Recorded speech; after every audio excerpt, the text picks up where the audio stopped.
Heloísa, a gente está numa situação, né? Primeiro a gente está no ano que é pré-eleitoral, né? A gente tem eleições em 2022. A gente está passando por uma situação no Brasil que eu vi nos livros. É engraçado isso, porque eu estudei, eu vi nos livros é, da história do Brasil, né? De situações muito difíceis que o Brasil passou e parece que eu estou vivendo aquilo que eu estudei no passado, né? A situação de desemprego, a situação de genocídio com a população devido à pandemia de Covid-19. Você que é da área de saúde, você que é enfermeira lá de uma coisa que eu gosto muito, viu, Heloísa, que é epidemiologia. Eu já Ah, trabalhei aí com o pessoal da enfermagem um curto período de tempo da minha vida. E é uma coisa que eu gosto muito. E assim, a gente vem traçando um caminho bruto, um caminho terrível. Né? E a gente está em vésperas, né, nas vésperas da eleição. A gente tem aí uma reorganização, né, das regras eleitorais. A gente viu aí nos últimos tempos o Congresso Nacional aprovando uma nova regulamentação, né, em relação às federações. E eu queria começar a conversar, né, sobre essa estrutura, como é que está sendo essa estrutura nacional dentro aí da tua visão desses anos difíceis do governo do inominável. bom, assim, é, você é de uma área que tem uma relação muito grande com o debate da sustentabilidade ambiental, né? E a gente sempre vai junto, sustentabilidade ambiental, econômica e social. E nessa epidemia de agora, né, em contexto de pandemia, eu comecei a receber muitas mensagens de muitos ex-alunos e ex-alunas que estavam em outros lugares, né? Porque eu digo sempre que eu interrompi minha carreira acadêmica, minha vida acadêmica, em função da militância política. E acabo me realizando quando minhas ex-alunas e ex-alunos estão fora do Brasil, estão fazendo doutorado, pós-doutorado. E neste momento, né, de pandemia, a gente começou a trocar mais ainda muitas informações, né?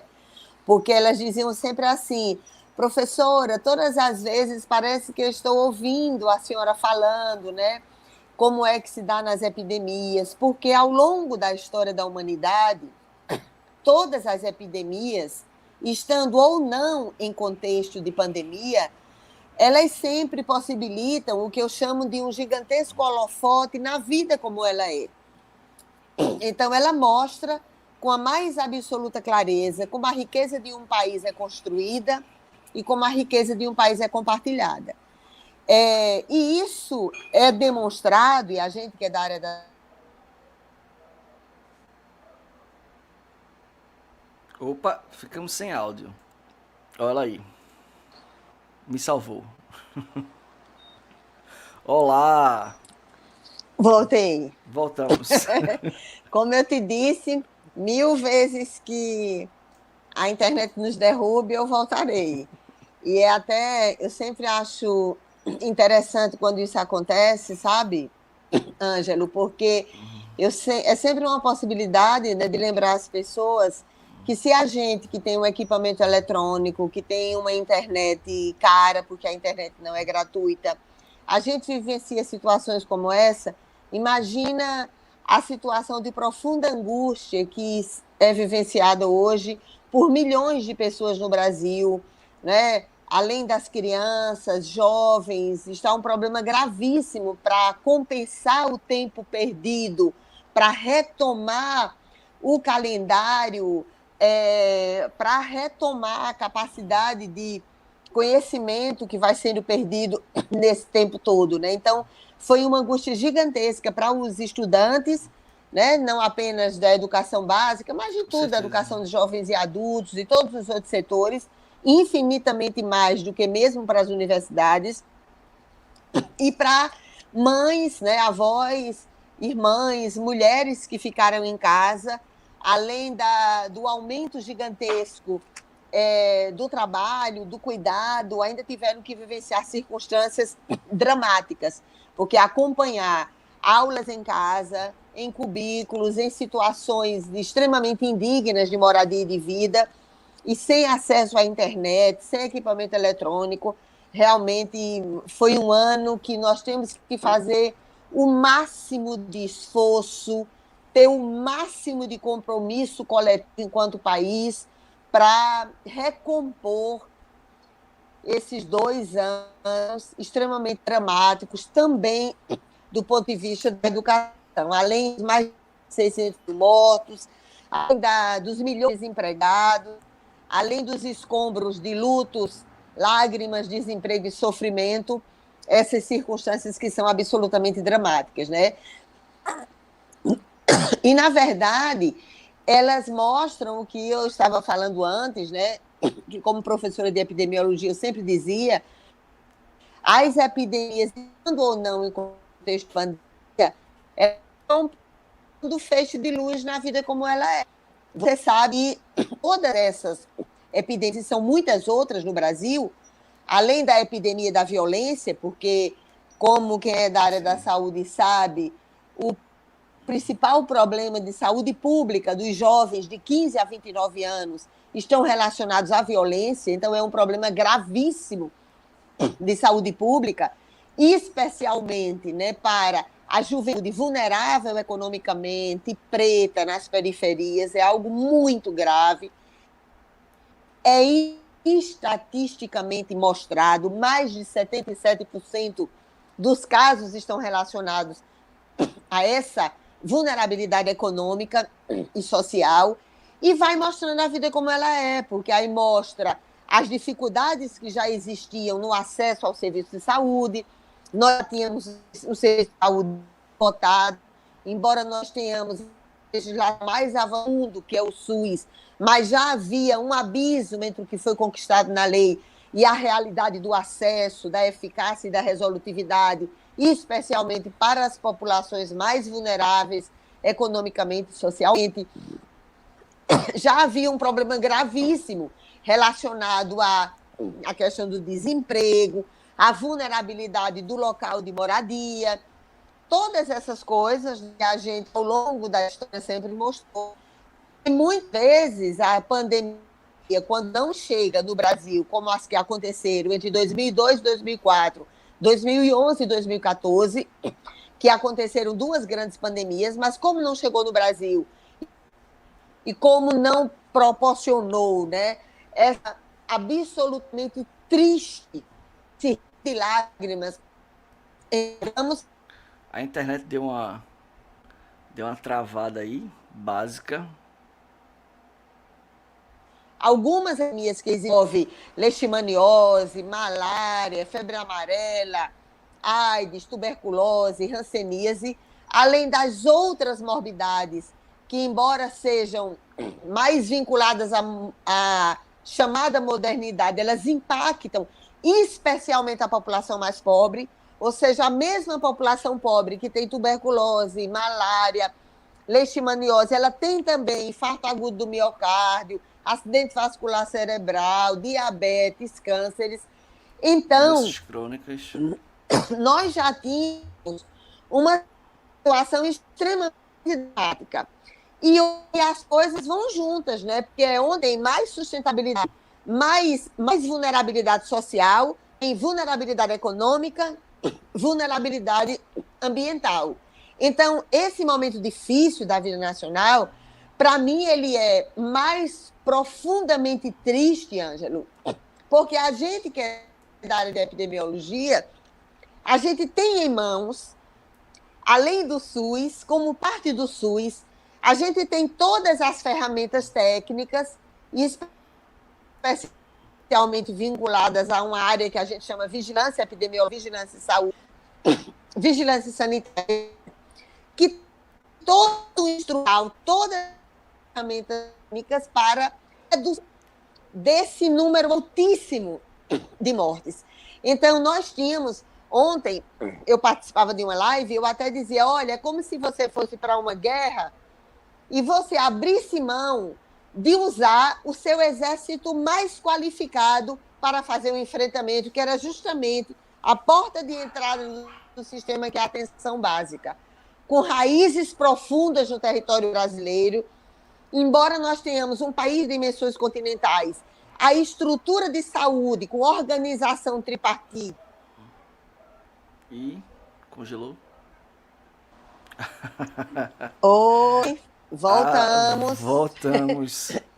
Entendeu, Ângela? Então, a gente que tem uma estrutura com uma organização nacional, porque embora a gente tenha um sistema de organização tripartite, municípios, estados e governo federal, mas você tem assim toda uma estrutura de organização de serviço que possibilitaria, através dessa organização administrativa, dessa organização de gestão, possibilitar a maior eficácia para a redução do número de óbitos. Você vai para uma guerra, tem um exército mais preparado, mais qualificado, com raízes profundas no território nacional, independente de ter um percentual pequeno há décadas do Programa de Estratégia de Saúde da Família, mas nós temos a unidade de saúde, nós já tínhamos em cada uma das unidades de saúde o endereço das populações de mais risco, que eram justamente aquele 30% da população com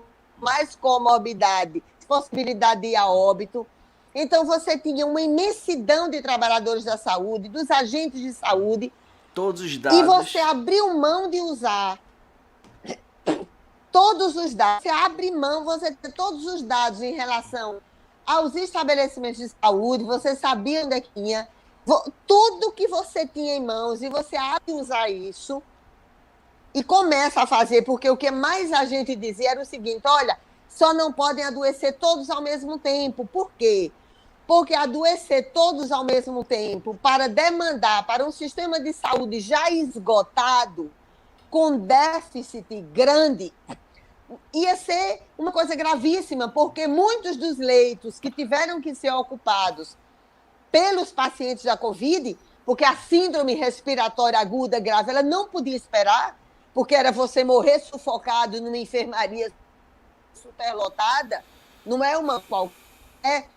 Então, é em emergência, e estava deixando de fora, tendo que deixar de fora outros pacientes que precisavam também desse leito de UTI, por outras patologias. Então, quando a gente diz que é criminoso o que aconteceu, realmente é algo inaceitável o que aconteceu, do ponto de vista da negligência criminosa, do ponto de vista da provocação vulgar do presidente da República, que se comportou como um soldado covarde e sem honra, que deixa feridos para trás, levou para o Ministério, porque tivesse levado para o Ministério até pessoas, porque os que ele levou eram todos, entre aspas, formados em logística militar, e deram a maior demonstração de incompetência absoluta, de negligência absoluta, porque foram incapazes de compreender, né, tempo e território, que são mecanismos fundamentais para qualquer enfrentamento de uma guerra, e deveria ter sido tratado dessa forma. Além de tudo aquilo que você acompanhou na Comissão Parlamentar de Inquérito, né? Eu acompanhei com o Randolph, tudo que você já acompanhou, que vai desde crimes contra a administração pública, tráfico de influência, intermediação de interesse privado, exploração de prestígio, outras formas criminosas que foram identificadas. Então, quando você vê isso, é algo assim, você não tem como aceitar. Não fica, aquela coisa que eu repito sempre, né? É você não esperar que nunca mais... Oh, e ela caiu de vez agora, que maravilha. Ela tava tocando num ponto, né, do que foi revelado aí na CPI, né, das atrocidades da CPI. E eu vou... Ela tá acompanhando de perto, né? Olha ela aqui.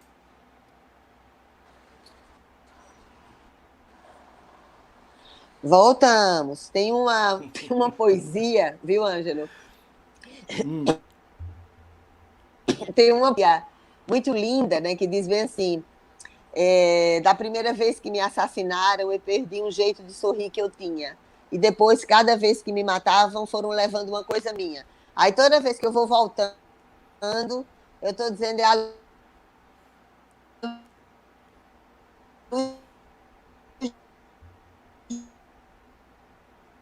Eita, aqui do a conexão. morto que não se ciência que é necessária para ficar acompanhando essa ida e volta nossa.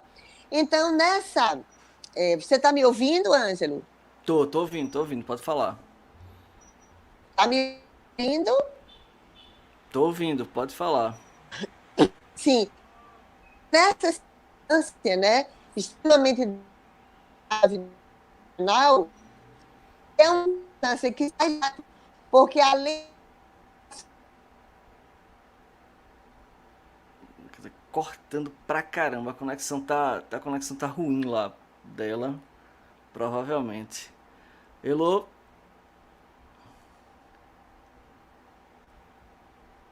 tá travado, com um belo sorriso de Heloísa Helena, mas travou. Olhe, fazia muito tempo que eu não tinha problemas com conexão aqui nesse podcast, mas isso é da internet brasileira. Isso é. E a poesia que ela citou foi muito legal. Ela tá. Tô sem imagem, sem som, e eu não sei se ela caiu, se a conexão tá ruim, se o que é. Pronto, aí ela caiu de vez agora. Ela falando, ela recitando a poesia, eu me lembrei da letra de, de Belchior, né? Da música de Belchior, né? Que ano passado eu morri, mas esse ano eu não morro. Foi só o que eu lembrei aqui da poesia que ela estava recitando agora. E esta internet que não nos ajuda, que olhe, fazia muito tempo, depois de tantas lives, né? São praticamente aí 2 anos de live neste canal, 18 podcasts aqui no Plankton Podcast, né? O podcast número 18, esse aqui não é à toa. Né? Nós estamos na Twitch também, que eu não falei ainda. Mas é isso, internet é isso mesmo. Né? Os equipamentos nossos às vezes não ajudam. Eu sofri bastante aqui com isso. Mas eu vou entrar com esse assunto com ela, né? Que ela vai voltar. Eu tô aqui filando, tá? Eu tô olhando para baixo aqui, porque eu tô filando aqui meus rascunhos, tá? Para não me perder.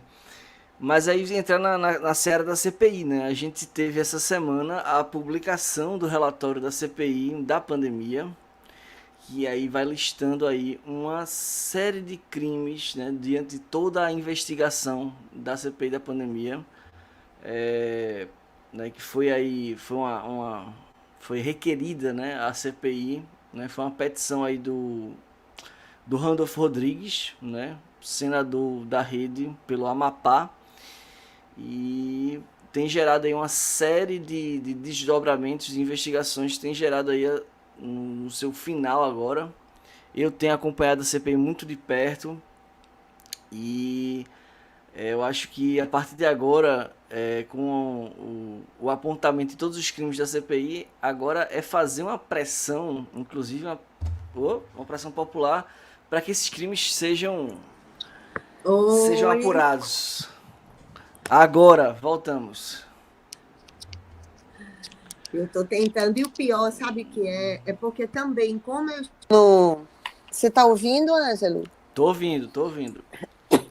E aí as pessoas ficam ligando, aí parece que toda vez que liga, desconecta.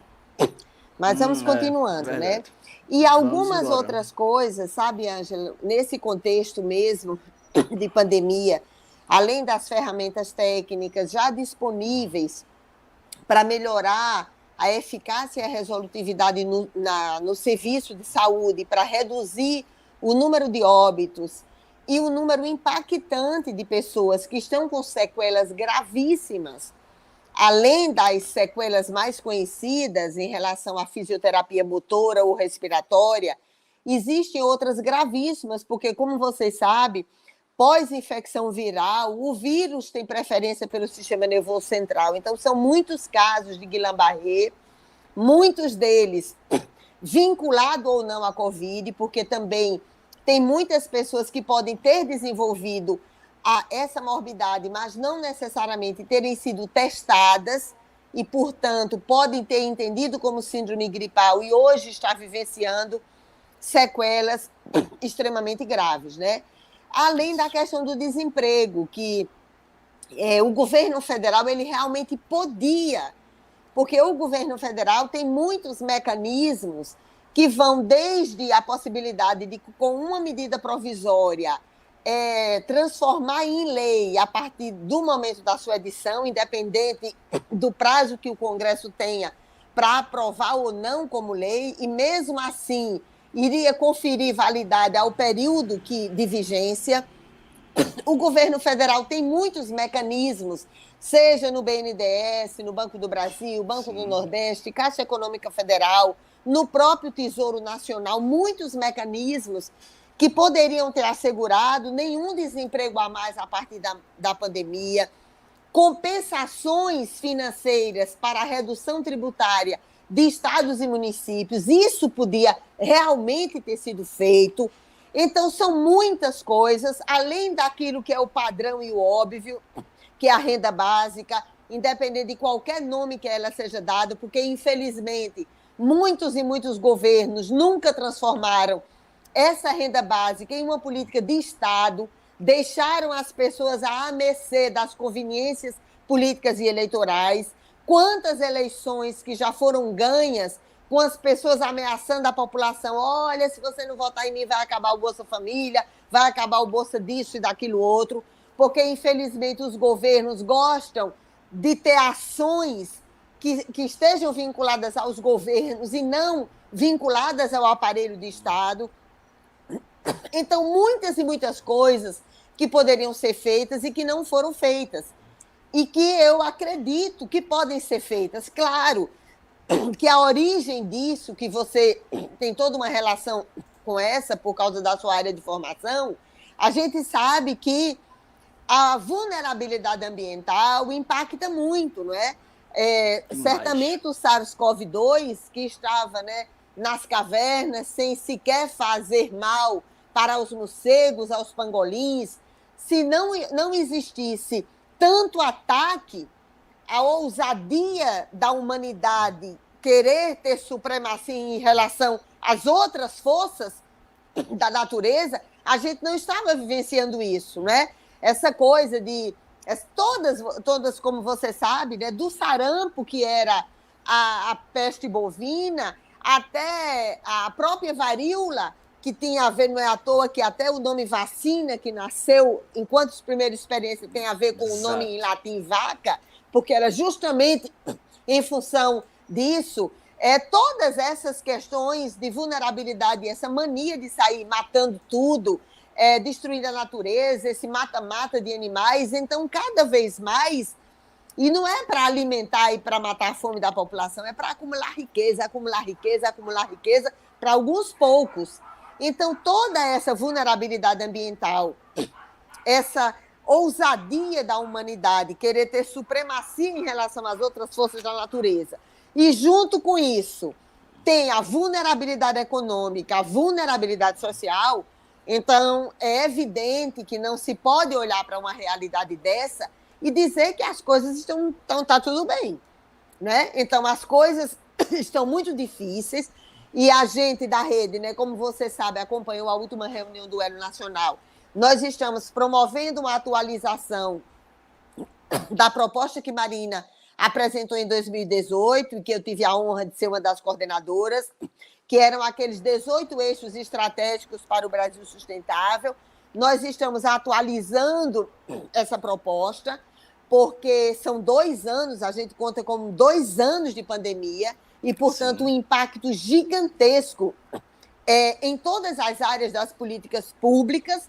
Então, é muito importante que a gente atualize esse programa, que envolve desde a inserção produtiva, a dinamização da economia local, a geração de emprego e renda, passando por todas as políticas públicas e políticas sociais, que são fundamentais para que a gente faça deste país, né, que não é uma nação ainda, que não é uma pátria mãe soberana, democrática, justa e fraterna, independente de qualquer nome que ideologicamente a essa experiência a gente queira dar, mas é de fundamental importância transformar isso. Então, a grande tarefa da rede é atualizar essa plataforma 18, atualizar e, com base nesse projeto na mão, a gente decidir, além de duas questões que são fundamentais para a gente, que, como você sabe, nós definimos no Congresso da Rede, que é a instância maior da democracia interna,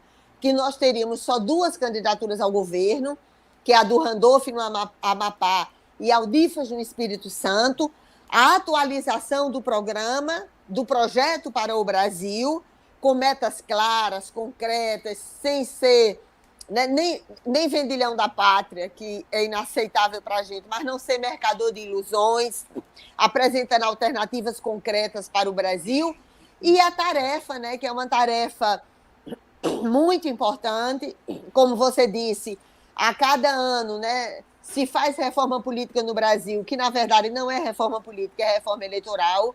Cada vez que o Brasil tem uma crise profunda, inventam lá uma comissão para tratar de reforma eleitoral, mas na verdade é sempre para preservar o status quo, preservar o domínio das forças políticas de plantão.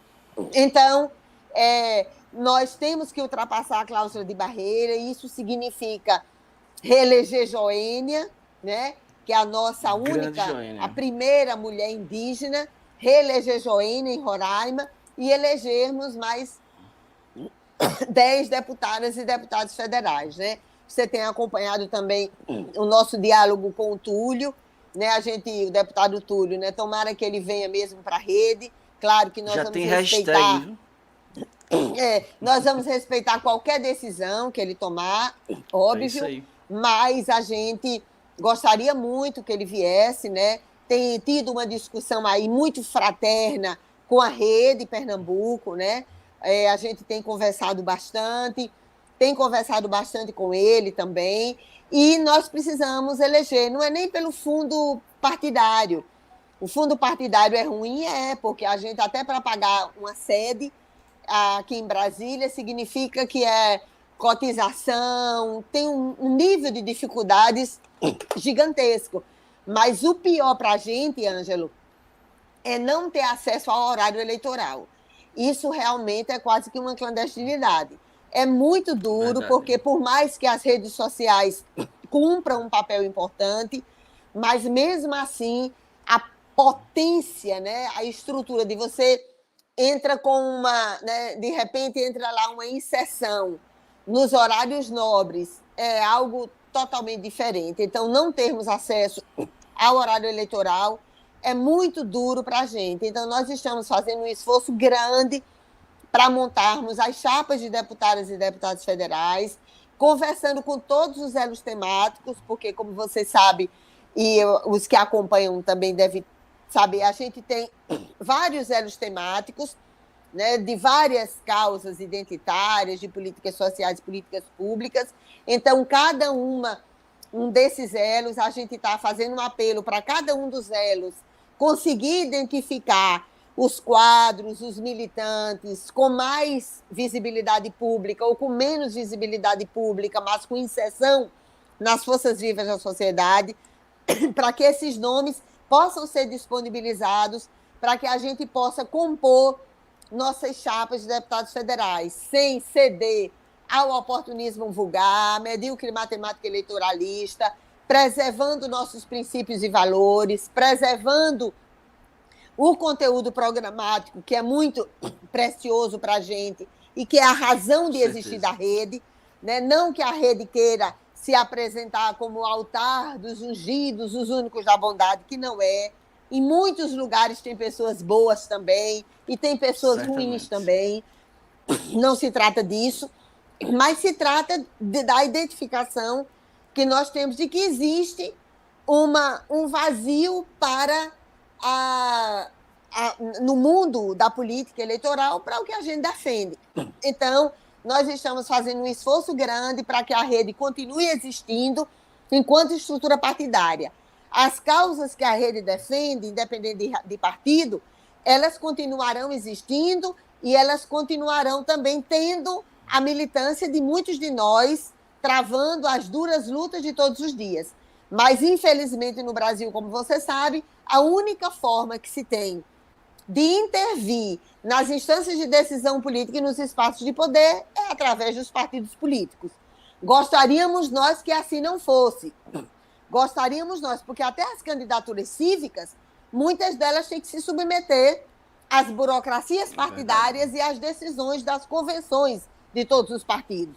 Então, nós não temos uma legislação que possibilitasse que uma parte das vagas dessas instâncias de decisão política elas pudessem ser entregues a movimentos sociais os mais diversos, para que esses movimentos não precisassem estar numa instância partidária para poder se apresentar enquanto candidaturas. Mas no Brasil é isso. E agora passou a discussão da federação, né? Que é uma angústia também, porque aí cada estado quer uma federação para chamar de sua, na verdade tem isso. Às vezes um estado acha que a melhor federação é junto com o partido A, entretanto, isso pode aniquilar 6 outros partidos, a participação da rede em 6 outros estados. Então, compatibilizar isso em nome do interesse nacional da rede, né, com menos percalços, é um trabalho muito grande, é um trabalho cotidiano, né? O pessoal daí, o Roberto Leandro, que é da Executiva Nacional, e Brígida, Alice, Milena, todos têm acompanhado muito de perto, e como você sabe, a gente tem feito um esforço, agora a nova direção tem feito um grande esforço para que a gente faça todas as nossas plenárias abertas, plenárias de filiados dos estados. O Elo Nacional é uma plenária aberta também, justamente porque tanto a antiga direção, e nós éramos da antiga direção também, não estávamos nos postos chaves, mas éramos da antiga direção também, e a atual direção, a gente uniu assim, muito, né, para que a gente possa garantir o máximo de interlocução das redes estaduais e municipais com a rede nacional. A gente está, desde que o Wesley e eu assumimos, e essa nova direção, a gente tem feito um esforço, e tenho certeza que é um super esforço, para estar dialogando com os elos, com os GTs eleitorais, fazendo plenárias com militantes, filiados de todos os estados, e não apenas com as cúpulas partidárias. Enfim, tem sido um esforço muito grande, profundamente exaustivo, mas a gente entende que é absolutamente necessário que a gente faça isso. Então, às vezes eu digo, olha, é o combate de vida ou morte da rede, nós temos que nos ajudar, nós temos que superar as nossas diferenças, nós temos que buscar os setores que têm identidade com as causas que a gente defende para compor a nossa chapa de deputado federal. Essa tem que ser a nossa prioridade. E a gente está fazendo um esforço para que os nossos nomes, né, que tenham mais visibilidade, independente de serem candidatos dos seus estados de origem ou em outros estados, eles possam se apresentar como candidatas e candidatos também. Então, nós estamos trabalhando muito para superar isso. Como você iniciou a pergunta, né, e que eu, como toda mulher asmática, falo muito sem respirar, então, que era justamente os desafios da legislação eleitoral. Então, no nosso caso, os desafios são muito grandes. Eu acho que é o combate de vida ou morte da rede enquanto estrutura partidária. Repito, as causas que a gente defende, as lutas, né, que a gente travou ao longo da nossa vida e continua a travar, elas podem ser travadas independente de estar com partido, sem partido, de coração partido, onde quer que a gente esteja, mas a existência de uma estrutura partidária, ela acaba sendo essencial no Brasil pela estruturação da legislação em vigor. Então, nós estamos fazendo um esforço muito grande para viabilizar isso, viu, Ângelo?